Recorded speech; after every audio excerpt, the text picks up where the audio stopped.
All right, Notre Dame and Purdue. We've got Notre Dame 11.5-point road favorites, 45.5 the total in this game.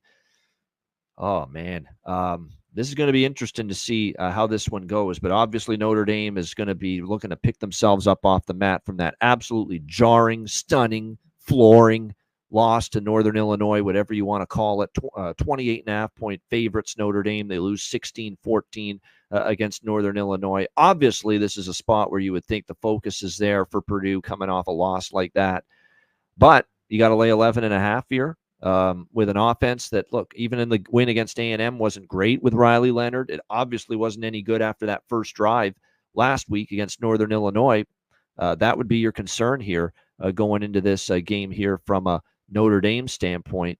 And again, I'm looking back to the last time that we saw Notre Dame lose a game like this in the Marcus Freeman era.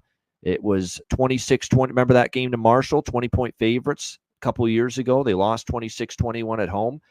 The next week, they were 13.5-point favorites against Cal at home. They won, but they only won by 7.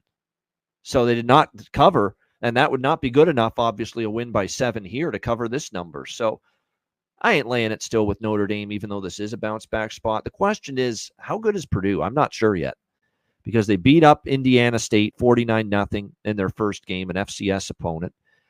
They had a bye week last week. They didn't play. So this is their first game against an FBS team. And I know this wasn't a very good team last year. Their defense was terrible. And even their quarterback play, I'm still not the biggest Hudson Card fan. I'm not. He's a guy that there's a reason he's not at Texas anymore. you know that, right? So he's a middling quarterback. Let's put it that way. That's the way I kind of see it from him right now for Purdue. And I don't know how much better this defense is for Purdue this year. I'm not gleaming too much from a shutout win against Indiana State as a sign that the defense is back on track. So this is probably a pass for me. I'd probably lean Purdue, but I'm not rushing to bet him. C-Mac, what do you think? That's how I feel a little bit. I don't know one game, Indiana State, how this, because I don't think that defense was very good. Even the last 2 years or so, this is not the old, solid defense of Purdue. And I still have questions with Hudson Card. He's got a good arm, but he can make some mistakes. One thing, this Notre Dame defense is still good.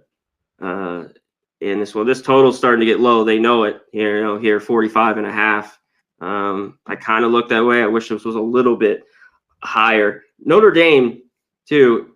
They should be pissed and win this, but I don't want to lay this on the road. Leonard just not being right, or maybe never. He looks off the level he did prior to the injury. We hit it at the top of the show. He just doesn't look right. There's still the problems with the offensive line issues, and it showed there, in that second half, especially watching that game. One thing, Notre Dame's owned Purdue, though. They just whipped, whether they've been at home or not. What is this year? 9 of 10. A few of those games have been close. Purdue's at home. Purdue or nothing here. That way, and lean under in this game. This is one I just don't know if I get to with Notre Dame off the loss and everything. But I'd be on Purdue. Well, the thing that has me leaning Purdue is looking back 2 years ago to that Marshall loss, that 3-touchdown favorite home loss to Marshall that Notre Dame had. And the next week, they didn't pound the piss out of the opponent. They didn't beat the shit out of their next opponent. They won by 7 as a double-digit favorite. They didn't come out smoking. They didn't come out storming after a loss like that. So that's why I'm worried, if you didn't do it against Marshall coming out storming after a loss like that 2 years ago with the same coach, why should I trust you as 11.5-point favorites to do it this time around after losing to Northern Illinois? So that's kind of where I stand with that one.